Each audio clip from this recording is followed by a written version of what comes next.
All right, we are recording. Hello, everyone. Thanks for tuning in. Super excited about our guest today, Greg. We've got our buddy and now employee, former advisory board member Dan Chavez on the podcast.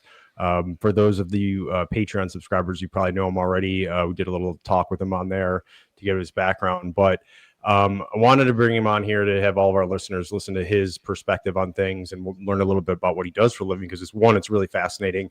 And two, he's part of the team now. He was on our advisory board for a couple of years pretty much, and he would helping us out with stuff like we do with different folks on our advisory board. And then basically he got to the point where, okay, Brian, I'm not doing any more of this work unless you start paying me. So Yeah. I just said, Dan, Funny how that works. Dan, I was thinking about hiring you. Are you interested in a job here? Yeah. So it took a little bit longer than we wanted to get it to line up, but it finally did. So here we are. The key is to fire Dan before that first paycheck, and then too late. You get what I'm trying late. to say? Yeah, gosh damn it. Ran to the bank. Yeah, that's how I got him back on that second week of calls. Like, Dan's late, and then he's like, "Oh, sorry, I was checking to make sure that check actually went through, and it did, so we're good." So, which I respect. So, but that's a little bit.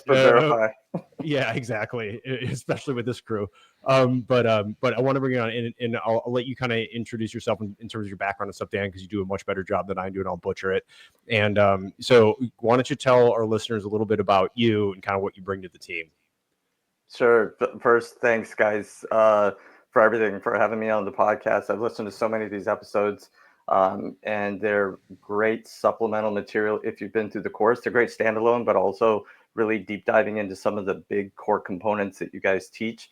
And then it was great being on the advisory board and is absolutely mission aligned for me from an individual purpose to be supporting, public service, public safety, first responders in their roles, and to have some type of impact in what they do on the day-to-day. So background-wise, on that, Dan, too, before you jump into your background, just like that's profound. This must be really magical for you to listen to this podcast and then to hope one day I could be a guest on the Human Behavior Podcast. Who doesn't say that, though, Marin? Your dream has come true.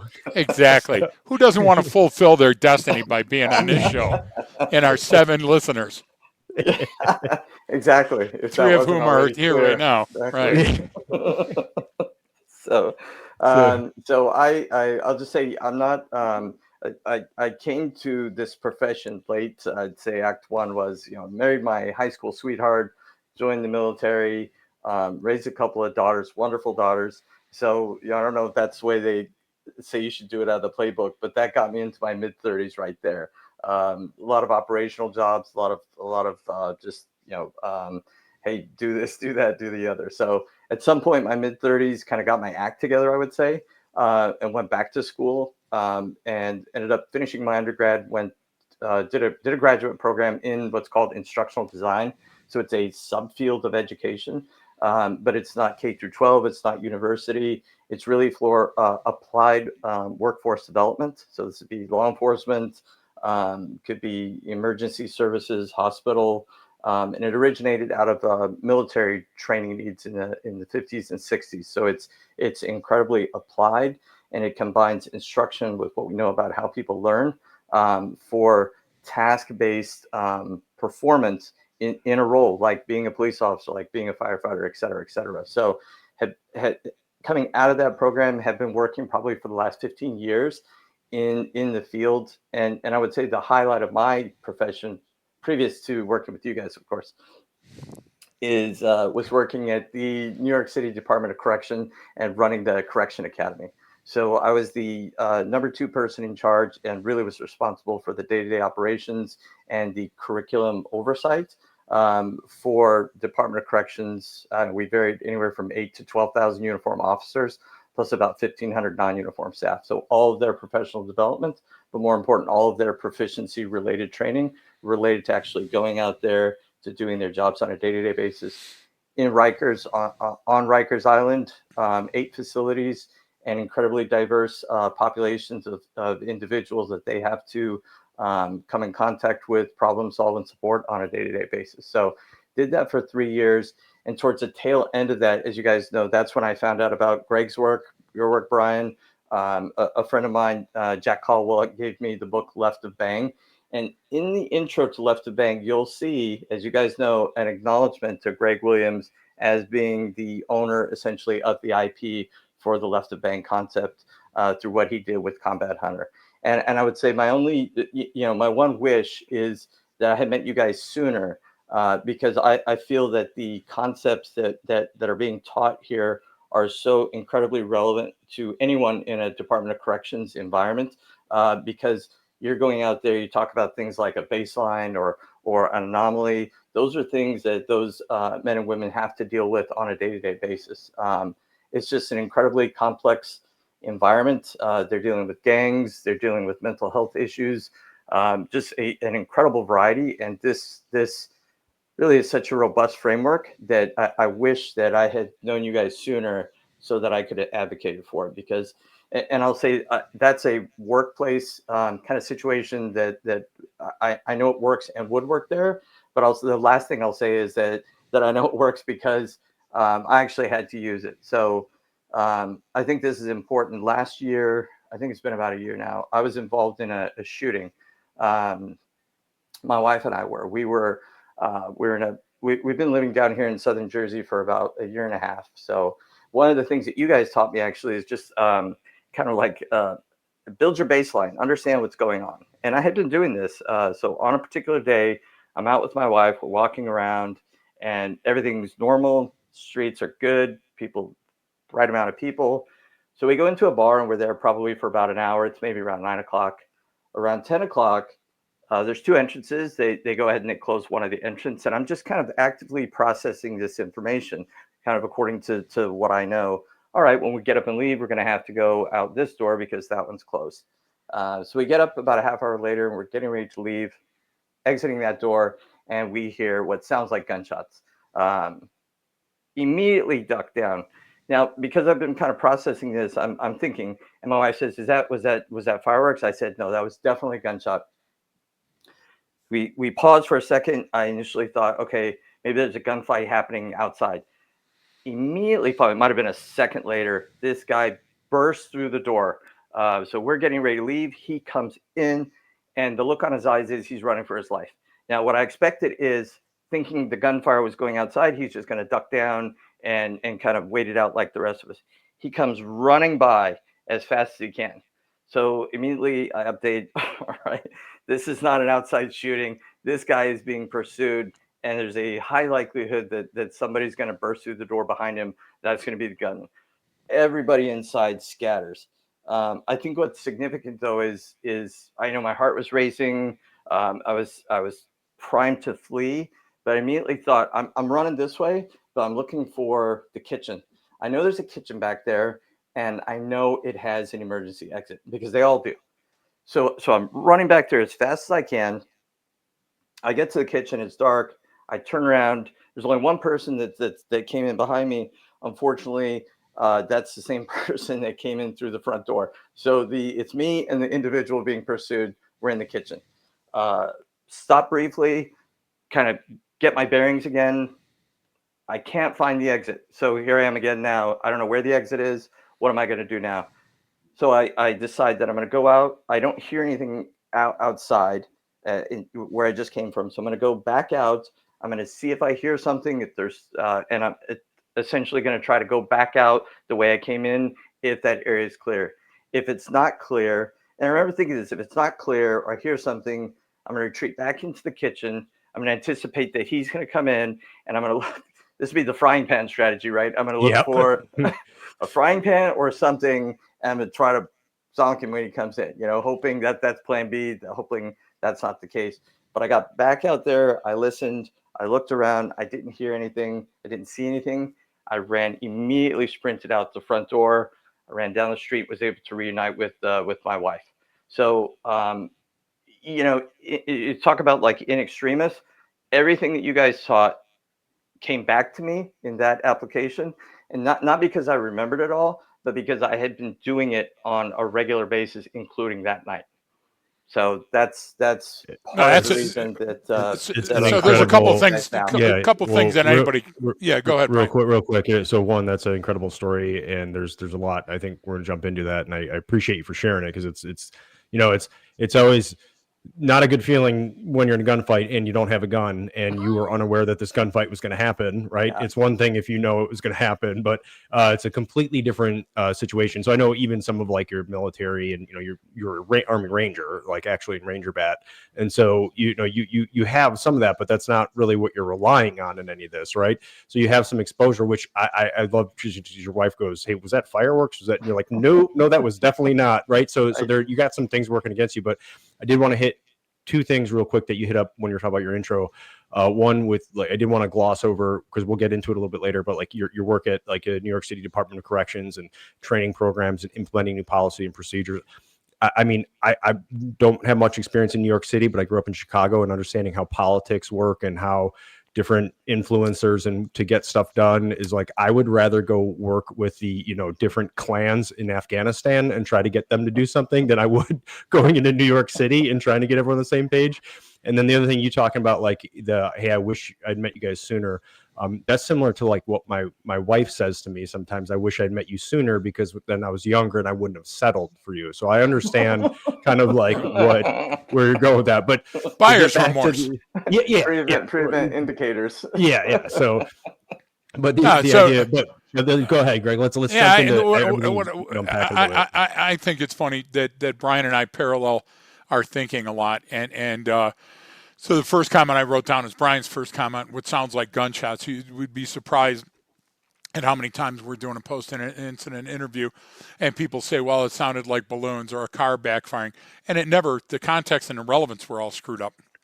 What happened is, your system said, I don't want to believe this is in progress, and certainly your wife's did, but then you quickly realized, hey, in this context, that's most likely gunfire based on a number of factors. Second part was, I'd never heard of Rikers Island having such a robust program run by an inmate. So you're to be applauded for that, doing that in general population while you were ensconced there. To go home. Exactly. I'm joking there, folks. It was a great accomplishment. And then the final one, folks, notice, I want you to draw your attention to Dan's story.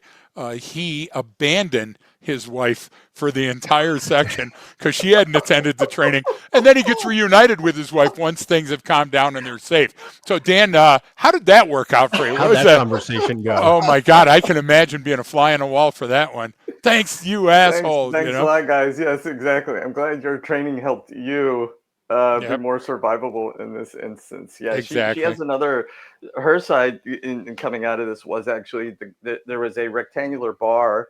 I ended up going around one side and ended up in the kitchen. She went around the other side, and so did the gunman. So her side of the story is that the gunman is looking for this guy, but he's brandishing his weapon. Like, you look behind you, and that's the person you see. So that was you're right. That wasn't a pleasant conversation. So go there for just a minute, because here's the problem with the charlatans. Here's the problem with the glad handers that are all over talking about the types of, hey, I once led my wife to the store, so now I'm a leadership consultant. What's going to happen is they're going to look at the story and they're going to say, yeah, it would be nice to believe if it was true. Okay, so were the police called? Was it an actual shooting? What did you find out about the case afterwards that solidified your resolve that this was a no-shit incident that you were involved in real time? Sure. So you can, I can send anyone the articles if they want one. They've got pictures outside of afterwards, and that people nearby took pictures, and me and my wife are in the pictures outside. But yeah, they did come. They cordoned it off. The police came, they were searching, they actually found the weapon, they found the assailant, and that case is proceeding through the judicial system. And was somebody injured during this shooting? No, there were shots fired. Oh, I'm sorry, I apologize. Yes, big one, actually. So one of the reasons that they had blocked the other door was because they were getting ready to charge cover. And so there was a single standing line. So as we attempted to exit, there's a young lady standing immediately on the outside of the sidewalk. She was shot in the head. Okay. So I didn't mean to. And the reason I brought that up, Dan, is I'm familiar with the case, And the idea was that you only glossed over that because, again, you went down and in. Okay, the up and out was all the things that were happening externally. And the idea was that your focus led you to safety, and your wife instead latched on like a lamprey to the shooter and followed the shooter around till they abandoned the gun and went with the gun. I'm not saying it was a bad, not a bad strategy sometimes. Exactly. Because, you know, now like, in the longer term of evolution, you get what I'm trying to say. I don't have to like outrun the bear, right?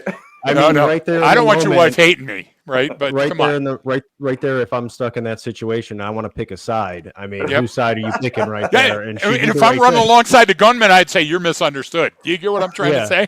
So that guy deserved it. I'm telling you. I'm just saying. Yeah. The most surreal moment is when I turn around in the kitchen. I recognize that the guy in there with me is the one being pursued. He sees me. We make eye contact, and he says, "We got to get out of here." Yeah, exactly. The understatement of the year.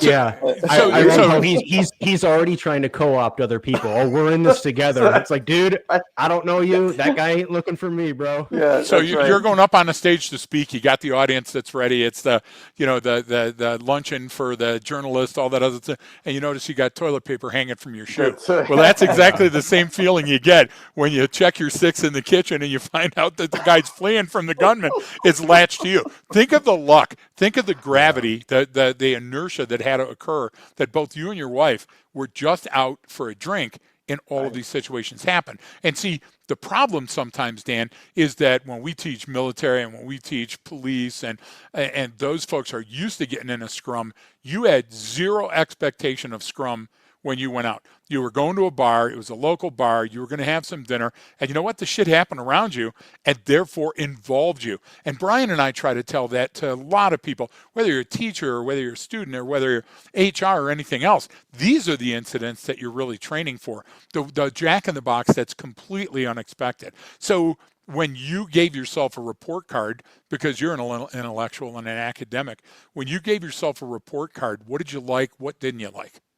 Well, I'll say, and so I say, just to be accurate, I don't consider myself an academic per se, but I consider myself somebody that's interested in the body of research that's out there and how it can be applied as a practitioner. So that's my perspective. What I would say is I definitely afterwards see that the proverbial walls were closing in on me. I did not remain completely prefrontal cortex. Oh, that's this. And in fact, I could feel in a sense that, your limbic system saying like, all right, buddy, I got it. This is my time. And I'm saying like, just hold on. I can handle this. So what I liked was that I managed to stay, even though probably my world or the focus came in, that I managed to stay processing it from a prefrontal standpoint. That's a big thing. Now, where did I go wrong, or what? I completely lost visibility and awareness of my wife. Absolutely, and we talked about that. So I don't know where that came from, or maybe you guys can help explain. But that's the biggest one, right? There was still a part of me that fled, only thinking about my survival, let's say. And I would have loved to have grabbed her and said, "Hey, come with me. We're going this way." So that's the part where I say, I think it's interesting because I think you have the myth of the prefrontal cortex. And Dan, I'm never going to second guess you. I wasn't there. But the idea is that you thought that you were still in control and making decisions. And I would tell you that's what you reflected upon. I would say in the moment, your limbic was in full operation.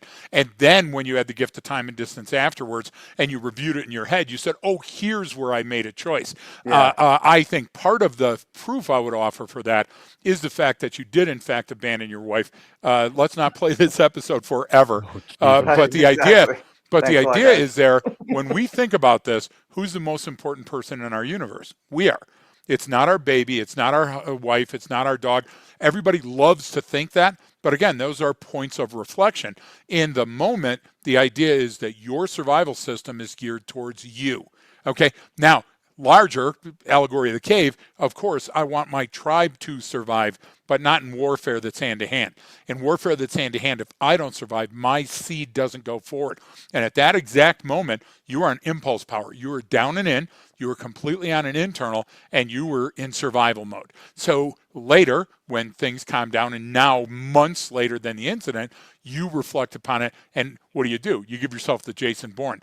Well, clearly I'd led everyone to safety, and I was the one playing the violin on the deck. No, and that's not an insult, Dan. That's how we process critical incidents. And to archive it so we don't drive ourselves crazy. Your own behavior, right? Exactly, because you don't want to say I was scared shitless and I peed a little. You don't want to ever do those things, right? Now, you would do that in the moment, in there with that guy, in the kitchen, go, holy shit, I'm peeing. Okay, but you're not going to do that an hour later and certainly not a month later. So that's your reconciliation and that's your healing coming through. But the idea is you did exactly what you were programmed to do, and the additional training that you received from the U.S. Army and from the Ranger Bat and from, your time on Rikers and all those other things, they helped inform your limbic. So when you went full on limbic, those experiences came to the forefront. Options. Exactly. Yeah. Instead of one, you had three. So totally agree. Brian, how do you feel about it? You see where I'm going? You can tell me this is maybe, hey, limbic system is taken over, right? Whatever, but you're still getting some data. I recall even so I fled, but I knew I wasn't fleeing away necessarily. I had a target in mind, let's say. When I came out, realized I had a dead end. I knew I had another if then. I'm going to do this, and if then, and if not. So tell me, is that part of the conscious? Because that's sense making. I had to go out and sample. Right. But stop for a minute thinking. Stop thinking like an intellectual for just a second and think like Neanderthal. Take a giant evolutionary step back. Where in your story? This is right. No. Hold on. Where in your story did by the way, the girl got shot in the head? Oh, by the way, the guy with the gun was running next to my wife behind the other side of the bar. Yeah. Those things were afterthoughts. Absolutely. You know why they were afterthoughts? Because you had lived them, and they're no longer relevant to the survival steps you took previous to them. Do you get what I'm trying to say? And your brain is in a loop that's not going to go back to those points until later, until the survival was taken care of. And now you have to become the hero of your own story. Do you get what I'm trying to say? Because if you don't control the narrative, you feel powerless. And that's why it came off. Oh, yeah. By the way, she was shot in the head. Oh, yeah, that my wife, I found her outside. Why I didn't describe them in my initial narrative. Because it would have been a story had you done it at the beginning, and I would have been suspect.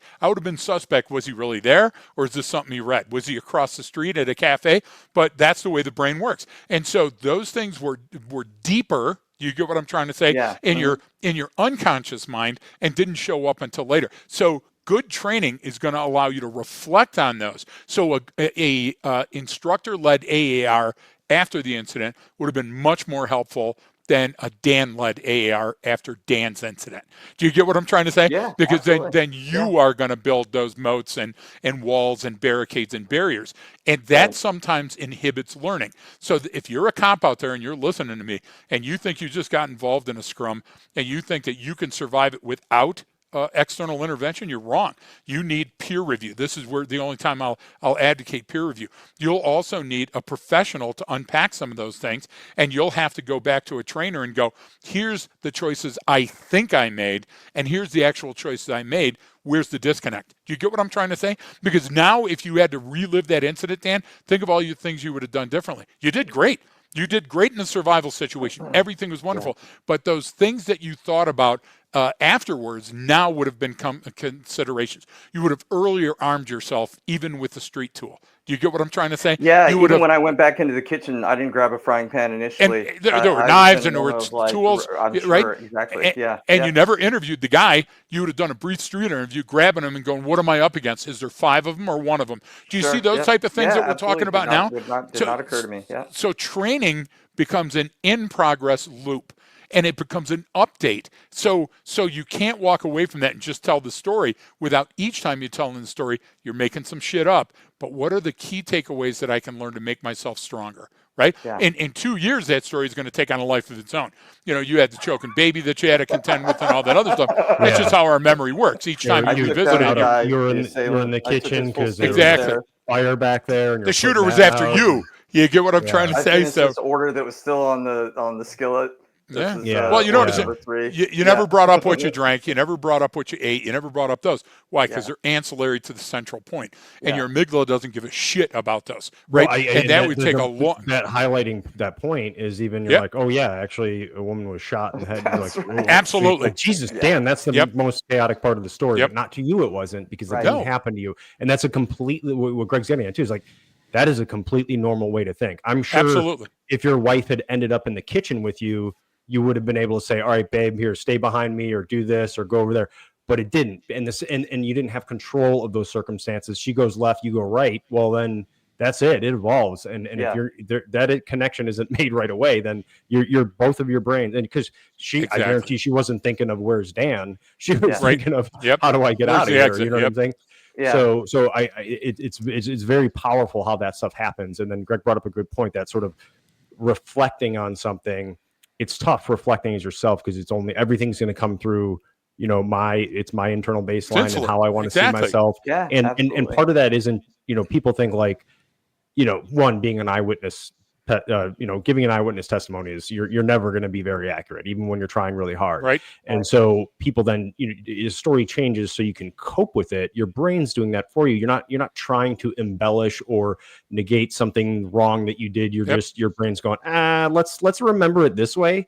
Because that's an easier way to process it. And then depending on what happens, you know, if like you that could corrupt you even more. Oh my God, I didn't do enough, and now I have PTS from it because I have some sort of survivor's guilt. I mean, that's how that stuff kind of starts to take place, and you don't really have a say in it in the moment, but you kind of do as a reflection point. And so that's like Greg, your point of, you know, that an AAR led by someone. This is almost why, like, you know, a police officer asking you questions about it. Okay, well, then let's walk through. Then where did you go next? Then, oh, now it's coming back because you're replaying it in your mind versus you just trying to, hey, let me write up my statement and send to you what happened. It's like, well, no, if I lead you through it, I'm going to get better information out of you, and you're going to be able to recall more. So it's a good point.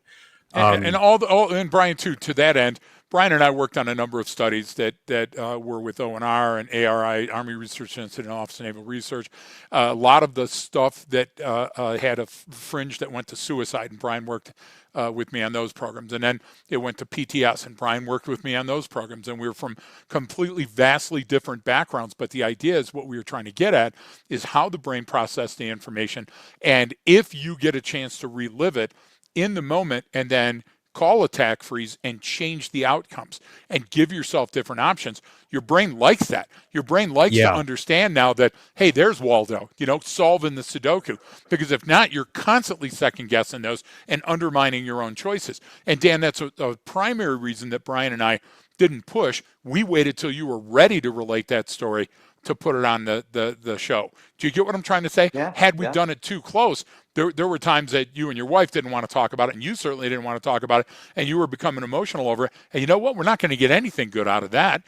So let's give it the time to heal, and then let's unpack. And I like unpack because after action review, I get it, but it feels so clinical, right? But what we're doing is just unpacking the incident from different perspectives. Have you been to that restaurant since? You know, yes, I mean, I made it a point to go to that restaurant. Yeah, actually, that's brilliant. And to walk through those steps. I sat in the same, and I'm gonna sit in the exact same place. Yes, absolutely, within a week.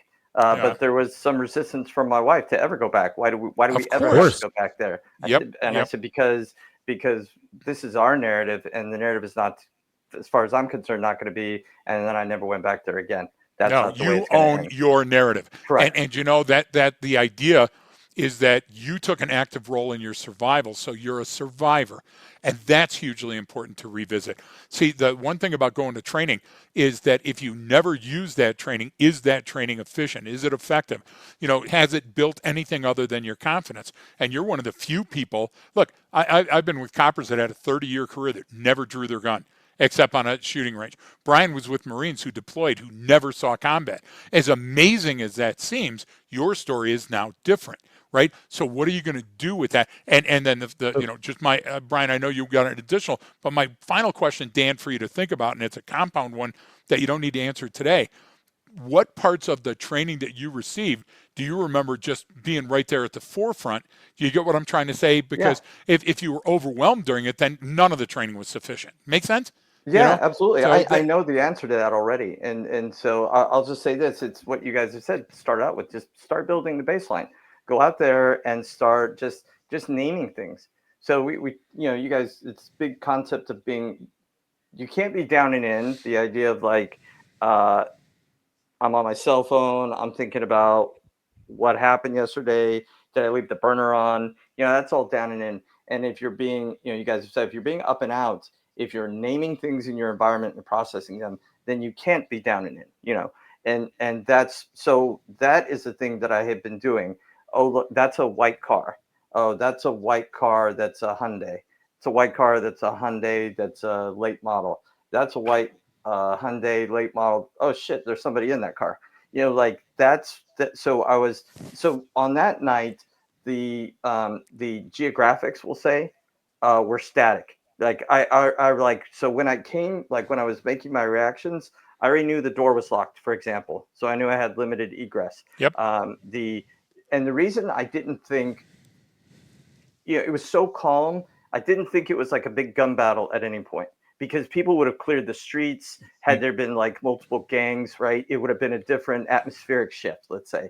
So Yeah, that's why, that's like, what I was yeah, gonna say. That like there wasn't like gunfire back and forth. There weren't people screaming everywhere. There wasn't loud other commotion. It was like almost these single static thing that like each thing kind of sound running this almost linear. So like there is a little bit of time in there. So you didn't get that overwhelming feeling. So that it didn't feel like there was some, oh, this is it. Like I'm done here. right. It wasn't like an external stampede, right? You say, holy shit.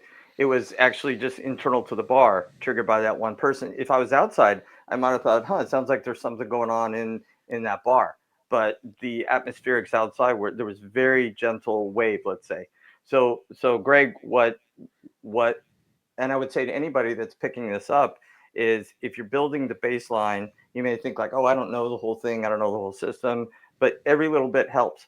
And if there were 6 things that I need to know on that night, I already knew 3 of them because I was just doing it actively. I was actively processing those things that you guys are teaching. And so that's the part that made it less of Yeah. a load to actually make my decisions. So let's talk about that. Let's talk about reducing cognitive load and not resorting to discovery learning. When you witnessed them lock the back door, that was significant to you. Not only did you recognize it, you noticed it, but you had a level of interest. I wonder why they're doing that. And then you solve for X by saying, oh, I see, they're going to have one point of entry so they can charge because it's later in the day. All that stuff happened in nanoseconds. And the Creating reason an that that's explanatory story. for that robust fidelity filled baseline.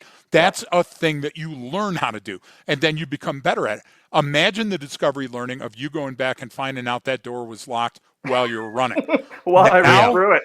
now we're going back at the Jack in the Box, and everything is popping up. And now, guess what that does to your feedback loop? Now you've got inhibitions within the building, and now you've got classic obstructions to overcome within your own story.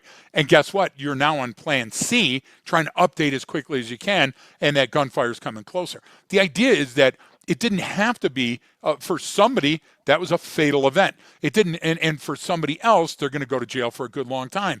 And for a couple of people, they're going to be so traumatized, their life is going to be different. So just because it was that and not an armed Sinaloa cartel shootout doesn't mean it was less significant. And the idea is, what can we learn from this training and these events to pay forward for the next person that might go through the looking glass? Because that's what this is. I mean, you would have never anticipated ever say, hey, baby, before we go out tonight, remember our rally point is, Dairy Queen across the street. That's how I operate. That's how Shelley operates all the time. And everybody goes, that's so weird. And the talking part of it, I learned that from Jack Webb, late 50s, early 60s, black and white training when I was going to the police academy. Jack Webb would sit in the passenger seat of the scout car and go, as you're driving around. Jack Webb, folks, from the Dragnet series and from many other great movies. But Jack Webb would go, guy in the steps, look at this. He's walking out of the store. His hands are free. Hey, there's a guy with the suitcase. He's walking across. Oh, he's getting in a cab. And he would narrate while he was going. And people are going, wow, that's, situation overload. For me, it's not. For me, when Brian and I are together, we're constantly doing that. And Dan, you've witnessed that. You've seen that in a sled. And so if I can't talk, I'm pointing, and then we're acknowledging those things in an environment. One, it makes life so much more fun. Okay. And the second thing is that level of awareness makes sure that you're not caught off guard. You did things, even unconsciously, that helped you succeed through this incident. Where's the exit? Where am I sitting? Those things. Everybody does that, you know? But then you said, why is that guy locking the door? What are those sounds outside? Why is this guy running? You've seen people run before, Dan, but what was different about his running? You said the look in his eyes. What was different about that? And you've met thousands of Rikers Island inmates that have gone through all kind of prison wallet experiments and stuff. So you knew those kind of looks, yeah? And you knew what those meant. So the idea is that you using your intimate knowledge of a situation and the training and using the situation at hand to say, I have anomalous behavior in progress, and therefore it drives my decision. And guess what? This isn't an ML. I can see by the people running and hiding, it's not a most likely course of action. So what does this most dangerous course of action mean to me now at this time and at that place? You know, and this is the first time I've heard the entire story. Yeah, I've only heard pieces of it. And it just becomes abundantly clear that you're the right kind of person for this. This training enhanced what you already have naturally and took you to that next level.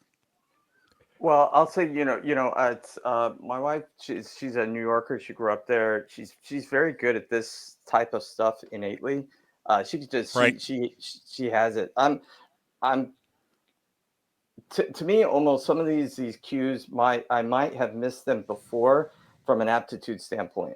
I think when we talk about creating like a framework, that's where what you do, what the two of you guys do as experts is you have this framework, right? You have this model, and that's why it's so easy to pick these things because it's your thousandth instant. But even having a framework to slot this in and be able to start practicing,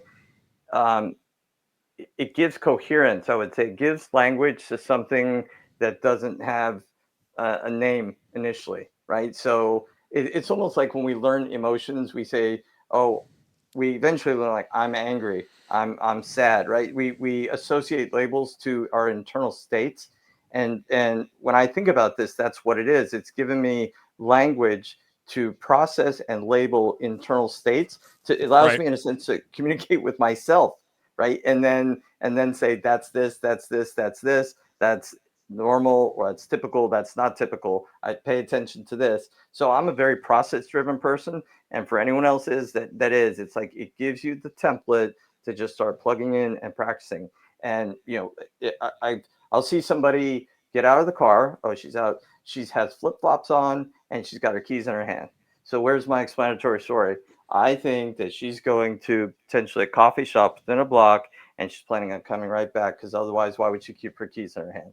And I look at her shoes, and I say, those certainly aren't walking shoes. And so I create, and so that's just it. So, but it's an entire framework that anyone, including a person like me who's not a public safety individual, right? I'm not out there on the front lines doing that work, but it shows that it's applicable because it's human behavior.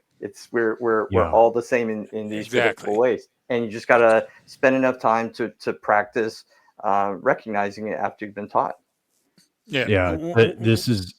Did you have anything? Because Very, very briefly on Dan's comment, Brian. Listen, Dan. One of the things I got in huge arguments with ONR and ARI and all the other think tanks. I take KSAs and I make them KSAs to the third. So it's knowledge, skills, and attitudes, aptitudes, and abilities. And most say knowledge, skills, and abilities. Yeah, I get that. But the idea is your attitude is a survival mechanism. Okay, your aptitude and attitude combine to reinforce your abilities and either help you or become that anchor to draw you back. And so when you train the whole brain, You train the whole person. Anger and fear and love are so closely linked that your brain can't tell the difference. Your brain understands that there's a electrochemical neurotransmitter that's saying, now, go, look, watch. And that's why we're drawn to watching people fighting or watching people fornicating.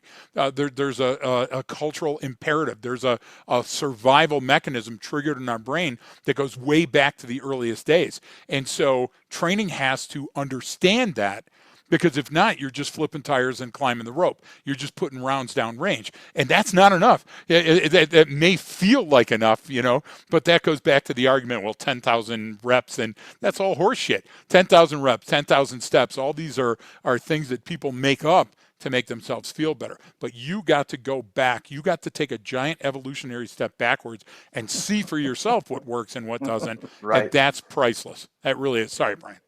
Yeah, no, I appreciate you sharing the story and kind of being able to break it down that way. And, Yes. and like Greg was saying, this is the first time I heard it all, but I did want to get to kind of some of the other stuff you talked about in your intro and kind of what you're doing with us. So, we brought on Dan as the vice president of training, innovation, and performance. Right. So you have this background in instructional design and human performance technology. And, typically in my experiences with folks like that in the past, it's very sort of before knowing about what you did, I always had this because I went and got my master's in applied psychology because I wanted to get that academic, side of it. I wanted to see what they were doing with the private sector and how they were talking about it. And most of what I learned, I was like, okay, like, this is well-intentioned and this is bullshit, or it's not going to work, or like, this isn't training and this is all theoretical based. And you're saying it's almost like I have a problem with like when they're going, oh, well, we gotta, you need better mental health and that'll help out. It's like, well, okay, like, yes, I'm all for everyone getting better mental health and how we talk about it. Absolutely. But what the fuck does that have to do with the mission of your organization, what you do? It doesn't. Like, you know what I'm saying? It's like maybe some of the mental health reasons is because you have shitty leadership and they're, they're not being, managed and led correctly. And so people aren't feeling incentivized and they're down on their job because of all these issues over here, not because there's something wrong with their fucking mental health. You know what I'm saying? But that's just one example that just popped in my head. But you have this whole background in this, instructional design, human performance technology. And when we first started meeting and talking, like, there was a lot of stuff that we really, really agreed upon at sort of a philosophical level about training and about education, learning, and performance and measurement. And what these conversations you and I have been having, that are like, I mean, it's mind numbing. I really have to like, all right, Dan, I'm done. I got to go lift some weights now because that's too much. Mental calories. Too much of that. So work up a mental sweat as well. Is that the dictionary you're reading? No, but it's really good, and you are you're deliberate, and you ask great questions, and you cut through bullshit because you want to get to that point, because everything has to have a purpose and meaning and a reason in a sense, and it's all tied to what your performance is. It's not tied to how you did on the fucking test. I don't care what your multiple choice test was wrong, right? I care if you did it correctly, right? I don't care if you remembered the word I use, or did you make the right decision, and were you able to articulate it, right?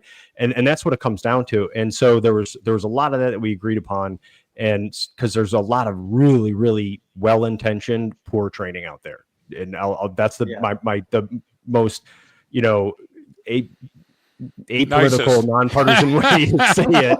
And it's just like, there's a lot of people wasting a lot of time, and I feel bad because they really want to make a change and they're really trying to do good, but they don't know. So you're bringing in this outside capability, and you're obviously, you were a little skeptical is what I hear up front. Well, yeah, up front, right? Like I am with everything though. Like, it's like, okay, well, fucking prove it. And then the way you would talk about it, I was like, oh no, Dan gets it. He just has a way better lexicon in this, way better understanding of how to explain it to an organization and to a person in charge and to this than I can. Like, because I have my own experience and my tacit knowledge where I can say, yes, I agree with that. But like, I can't always tell you why, because I just go, well, I just fucking know that's going to work and your shit sucks. And it's like, well, you can't, obviously I don't say that to people unless it reaches a threshold where they piss me off, but that takes a lot.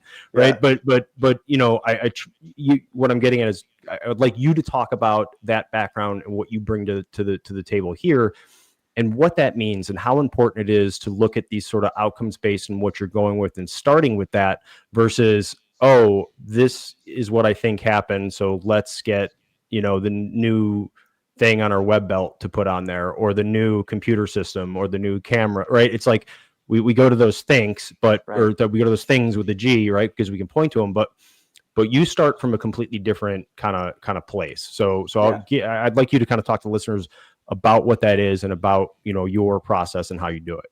Sure. I think that's so there's a couple things you mentioned that I think are relevant here. And one, what is human performance improvement? Human performance improvement is kind of an umbrella. It's a research-based body of evidence that includes training, but also includes a number of drivers that are performance-based. So, and it starts always with looking at an organization and the job role, and then the tasks and responsibilities within that. So that's where you start. And I think typical training starts in reverse. It starts, they've got learning objectives, training objectives, and then somehow from there they're going to try to fit it into performance if they can, and then organizational outcome. It just doesn't work that way.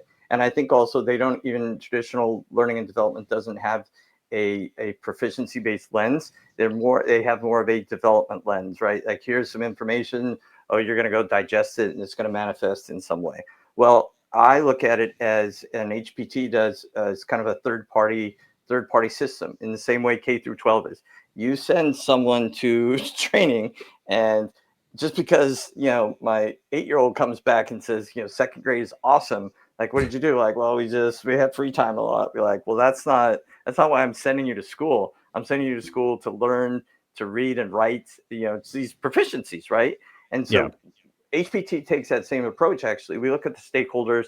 The person going to training certainly is a stakeholder, but they're not the sponsor, let's say. So our whole perspective is from an organizational perspective.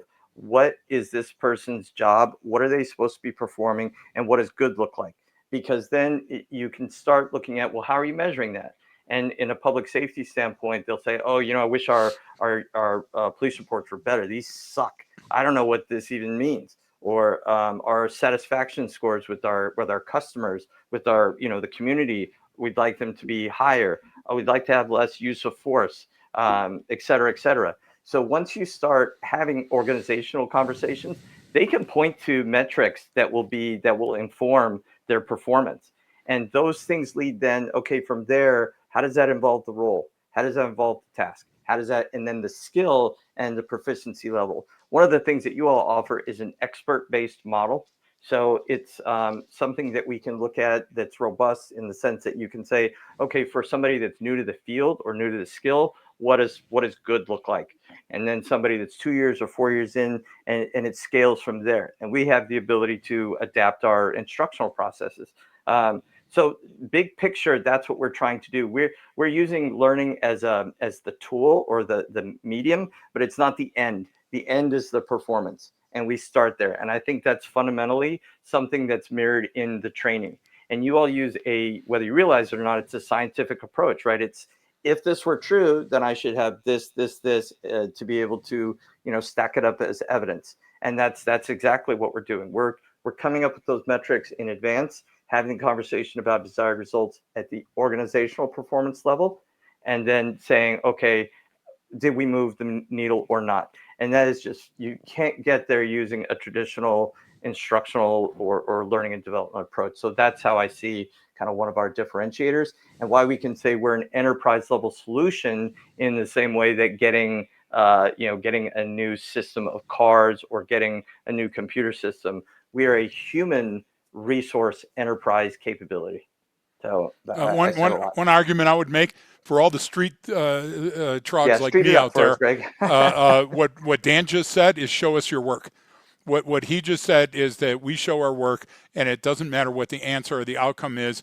It matters the process that you got there, because then you'll make better decisions and your answers will become better, because you'll have that gift of time and distance. I love the way you put it. The only argument I would make, Dan, when you said what does good look like in Greg speak, I would say what does good enough look like would be fair, or what does right look like.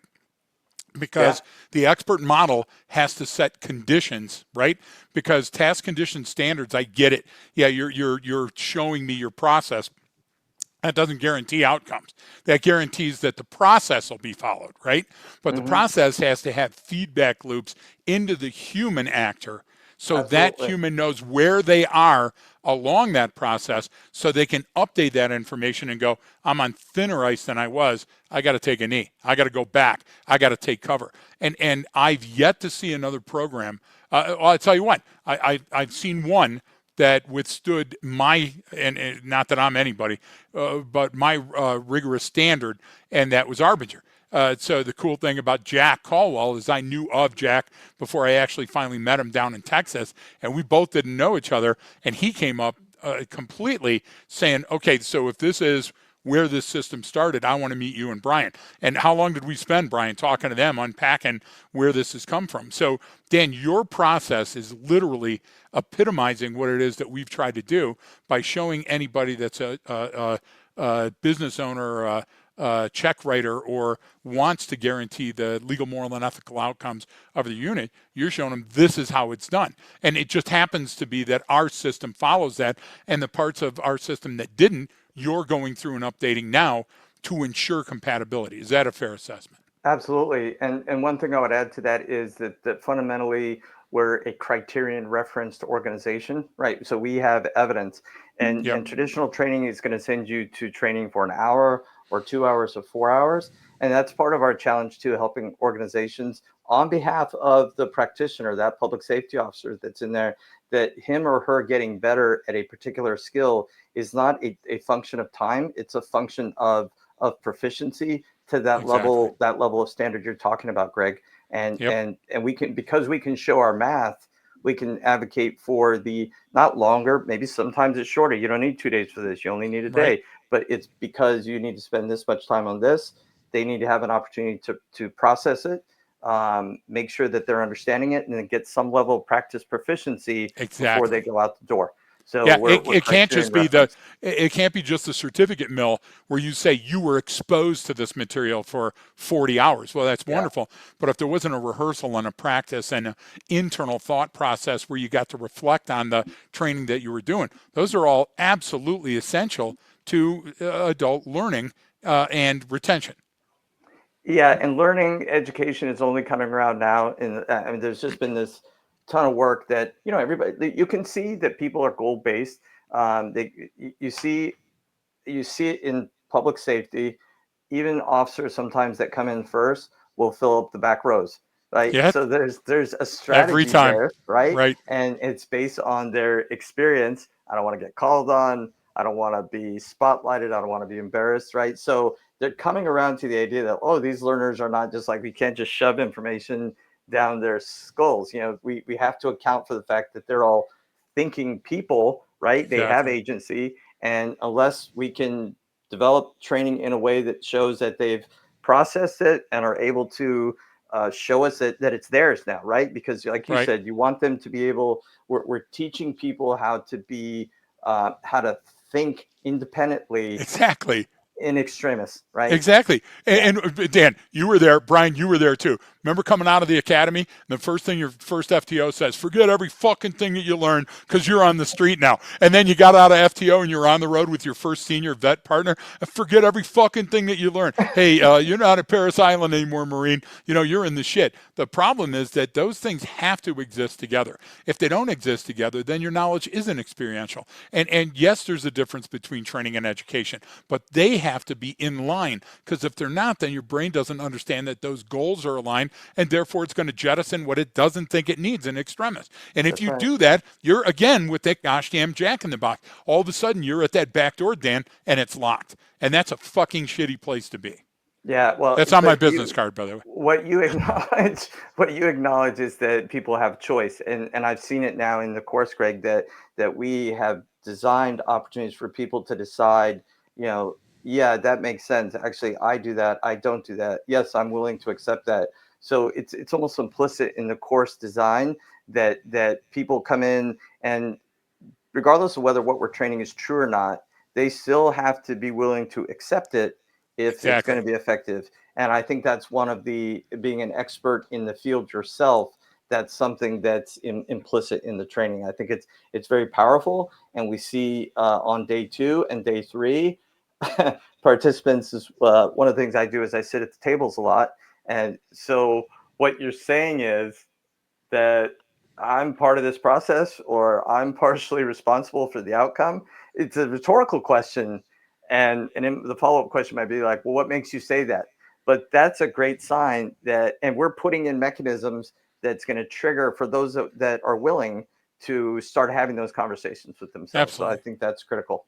Yeah, and your use of true, again, I'm a word guy. So your use of true, whether it's true or not, what that means is in your Hoberman sphere, in your brain, in your experience, whether you've had this happen or whether you understand this knowledge, doesn't matter. It doesn't matter that you're a white belt. What you have to do is understand that other people have had these experiences, and therefore the artifacts and evidence, you can cherry pick those. You can create experiences from them that you can pay forward. And that becomes a truth, the lemon shark attack, I know my truth. So the idea is when you go You're a through survivor. there, exactly. When you go through and you're sitting with them, they're telling you their story. And if their story aligns with the outcomes of the course and they can carry that back with them and use it on the street, what a powerful time expenditure. And what's the money worth? I don't know where people come up with how much they charge, but we're not charging enough. And when we're in class, it's proved to me every day when those people come up and go, hey, I remember you, I did this, these things happen. And Brian and I get inundated with emails where people say I'm using this every day. Nothing makes me more proud of the legacy that we've created through the training, because it's not us, it's the training, and how far it can take an organization. One of the things, and maybe you can kind of help both you, Greg and Dan, but like what I will typically see, and this is like without getting into all the reasons why we do it, with confirmation bias and sort of fundamental attribution errors, but we'll see, okay, this person is really good at their job.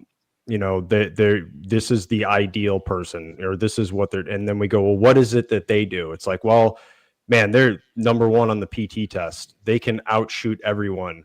They're the stud on the mat. You know what I mean? Like they can drive in reverse better than I can drive forward. Right. And so we look at those skills and go, okay, it must be these things that we need to be more proficient at.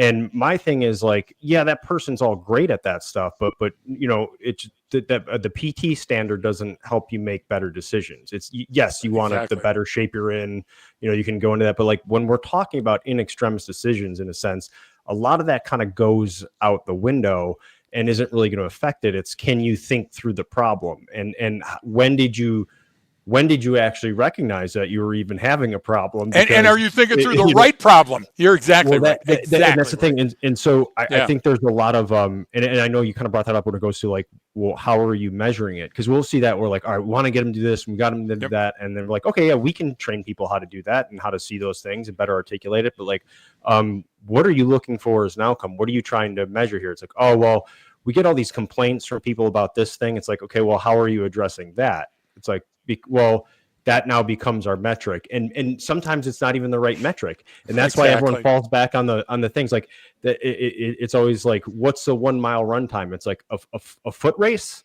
That's like the oldest form of competition between people, and that's how we're deciding like your how to emulate this person is a foot race. Think about that for a second. Like, how complex is that? It's not. It's like, so we break it down like too simply sometimes, because I don't think people know how to measure the things that matter sometimes. Does that make sense? And I'm not exactly sure where the question is. There's just my trying to way of articulate, like, these are the things we need to look at. This is the problem. That's, I understand that you think that's happening every day, because maybe it is, but that's actually not a contributing factor to this issue over here. Yeah, and Dan, I'd like to go second, and I'd also like to bring to everybody's attention, Dan was on the advisory board, not to glad hand us and pat us on the back and tell us how good we were doing, but to step in a room and go, time out here. Why did you say that? Why was that slide used? Where are you thinking? So Dan, you can be as critical as you want in your response, and I'll go second if it's okay.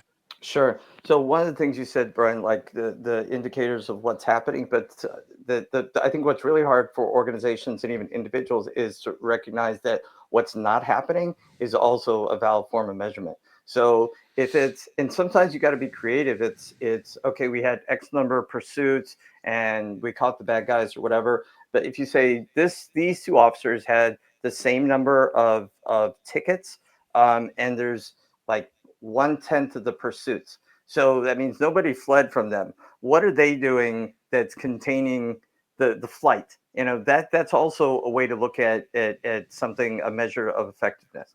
So that's one thing. It's really working with, even with, like, okay, Greg, you'll say sometimes, like, people a lot of times have more time than they think they do. So kind of external, getting people to go deeper in their thought process is which then says, oh, we could use this as a measurement. And the flip side of that in training is, I'm a big advocate for quote unquote show your work, but I like to do it visually. So I'm a horrible artist, but imagine if you're training on something and you're telling people, describing the key components of a horse, and you say, okay, draw, everybody, it doesn't matter what it looks like, draw the horse. And they draw it, like I draw one with 3 legs. And so when you walk up and you look at the other, oh, that's interesting.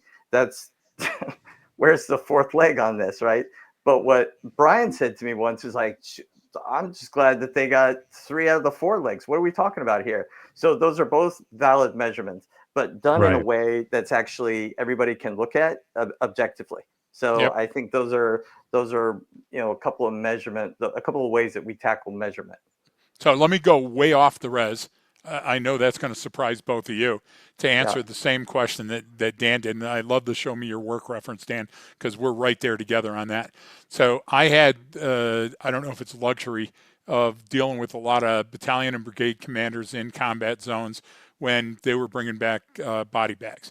And the number one thing about get thee to training early and often, and make sure that these people are trained for the appropriate skills in combat, which a cognitive portion is a huge piece of that, not just shooting and killing and blowing things up and running and jumping. What they would do is they would say, no, you're right, Reem. So this is the guy I'm going to send to training. And I'd say, this guy, you're fucking sending me this guy to training. Yeah, why? Well, because I can't send this guy, he's my XO.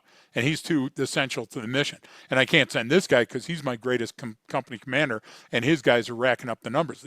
He can't send that guy because these 2 guys are his best squad leaders, and they're doing. So what you end is you give me the sick, fucking lame, and lazy. Now, they'll still learn something, but what's the impact to your organization when they come back? So the measurement, the longitudinal measurement, has to be, what are the outcomes you're seeing on the ground at your agency when you've only had 2 or 3 people that you sent to the training? Were they given enough information to impact how things were done? Were they changing the culture of your organization? And was it for the better? Where were the things that you didn't even consider, and all of a sudden you're seeing a difference and you're reading a difference and the community is reacting differently? To me, that's the most important thing. So if you don't spend the money, and if you don't send them to training, and if you're not sending the right people, then reap the fucking whirlwind. And on top of that, I don't think that's so far off. But when you look at Combat Hunter, what was the imperative for that, Greg? Like, what, when General Mattis says, "Hey, I need a program for this," didn't he there have were 2 a reason things. for it? He was There trying were to. Right, tell me. Two major reasons. One, it was the single most kinetic part of battle, and they were losing the most Marines ever in their first contacts when they were going over. So he was doing a duplicitous effort. He wanted combat. Back then it was Urban Hunter, but Combat Hunter, he said, Greg, I don't want anybody going in and being surprised by what they're seeing, even though they're going to a different country that they've never been to and they don't understand the language. And that was easy. Okay, what you're doing is setting up the conditions to say, I don't want their first contact on the ground to be any worse in combat than it was here in training before they went. And that was exactly the mandate Brian got at the infantry immersive training, is that how can we prepare them? And you know what? People go down different avenues. The smell generator. Hey, let's get legless vets and have them flop around on the ground in the blood, and let's make noises, and explosions. And those are all good things. But you know what? At the end of the day, those are not as much as giving me choices. And if I have choices to slow time down, if I understand that if I give myself a nanosecond here and there, I'll likely come to a better conclusion. If I understand that the artifacts and evidence that are adding up around me will give me a picture of what I can expect at the end of it, those are all wonderful things. And they start with curiosity, and they don't start with intellect, because sometimes we don't get intellectuals. Sometimes they don't hand me somebody that's got a college degree, and that person has to be just as prepared as the person next to him that's a PhD to go through that door. So Absolutely. that Mattis was everybody says wrong, so I've never heard him called Mad Dog, and I'd like you to do that to his face. And then people talk about the warrior monk. Mattis was a thinker, and Mattis was a combatant commander that wanted less body bags coming back. And Mattis would ask, Mattis would ask all the time, which part of this training would you want your son or daughter to take before they deployed? Was it that one? Was it that training? And you know what? Overwhelmingly, it was always combat hunter. It was always ASAT they wanted to go before their deployment. Sorry, Dan. Yeah. No, you made the great point, though, that it was a leadership imperative with an Yep. organizational outcome that spurred the training, where knowledge was the intervention, or knowledge is what you needed. You weren't sticking your hand out saying, who wants to come to this training? The senior leadership has said, this is a priority, and we have metrics. We have too many service members dying, and they're dying because of X, Y, and Z, and I want you to train to a performance or criterion outcome. Right. So that's where we're at with, we're saying, this is not, hey, this isn't a great workshop, guys. Glad you got great level 1 course review. Who cares? Mm-hmm. Yeah, they want to be proficient, but you need to understand, if you're a senior leader, that this is fulfilling your organizational mission, and exactly. equipping with your staff with the tools and the knowledge they need to be able to effectively and safely do their jobs out there. This isn't just like, oh, hey, this is a great workshop. This is about fulfilling your mission. It's on both sides of the badge. It's on both sides of the site. It's on both sides of that community, and it's got to work from your person that doesn't believe in God to the person that's at church every day, to the lowest member of the community that has the least to offer the community and is living in a box, all the way to the chief operating officer from the company. It's got to be everything that everybody can use anytime, and that's human-to-human interaction. So if you start there and you say, okay, here's the right place to start, and you say, here's the likely outcomes we want to build trust in that community. Well, we want a safer officer that's less likely to use force unintentionally.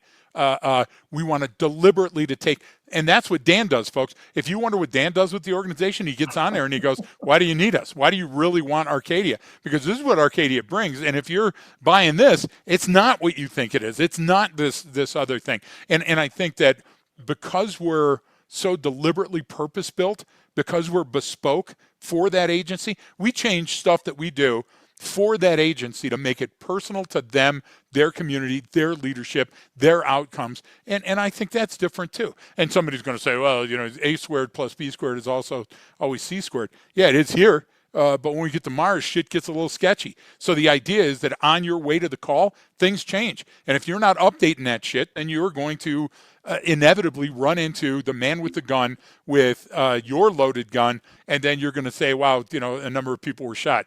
Fucking surprise, surprise. Can we change that? And the idea is that everybody right now wants to change the culture of police work. Now, what you want to do is you want to update a human to make them a better decision maker under critical stress. And don't you want that for your kid? Don't you want your kid in school to anticipate that shit's going wrong at the lunchroom and come home? That's the stuff we're talking about. An advanced critical thinking mindset is different than the type of training that most people are buying and most books that people are investing in. Yeah. So Dan, I wanted to kind of be respectful of your time and everything. Well, actually, I don't have to anymore. Not anymore. I'm paying you now, so I don't have to be respectful of your time. No, my calendar appears free, Brian. So what's minimum wage for you, Dan?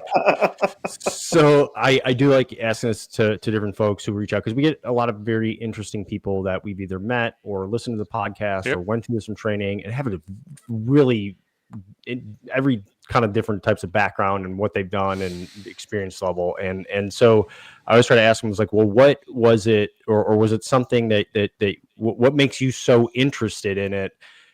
Is it some key things that you heard or found or saw, or now that you're really getting in, underneath the hood and seeing everything that's in there in a sense? But like, we always come across what we call early adopters, where they kind of have it at hello, where they're like, hey, there's something here. And I'm not in this world. I mean, we were just on a call yesterday with someone very similar. Was like, hey, I'm not from this world. And I sat through this course and I still go through my notes a year later and do this. So like, I'm curious is what sort of fascinates you most about HBPR&A? Like what is it that kind of drew you in to be like, hey, this is something I want to get heavily involved in, because you have your own background and experience and stuff. And so, it's like you chose this and said, no, this is where I want to go with it. So we'll know that lie, right? It's a lucrative field working with you, Greg and Brian. Yeah. Lucrative means you eat what you kill. I get all the Holiday Inn Express points I could ever imagine. Exactly. That's right. Well, it goes back to a couple things. It goes back to, I guess, not, my background growing up. We were middle class, but my parents worked hard. They were the first ones to they were the first ones to graduate from high school. My father's a rancher. He grew up in Southeast Colorado. He lived in a 1-bedroom adobe house that my grandfather built. So, we come from like a humble means. So I think, especially after I got in my mid 30s, I was already thinking like, I have a limited amount of time. I have limited amount of resources. What is most effective? And this came down to the course, even choosing instructional design versus educational psychology. Is the way my counselors described it. One is descriptive and one is prescriptive. So one being kind of explains the situation or tells you what's going on. The other one explains how to do it. It's procedural. So I find, and then working through the last 12, 15 years, most training is descriptive. You're like, oh, that was great. I'm more aware. I know about this at a better level, but it's not actionable. It didn't translate into skills. So I went to that training. I paid sometimes for training, and I'm still not I don't have a better sales approach. I don't have a better, I can't, do this claim any faster. So I think my own worldview was, what is training or learning? If you think about it, it's adaptation, right? It's when it comes right down to it, it's change for your environment. It's fitness.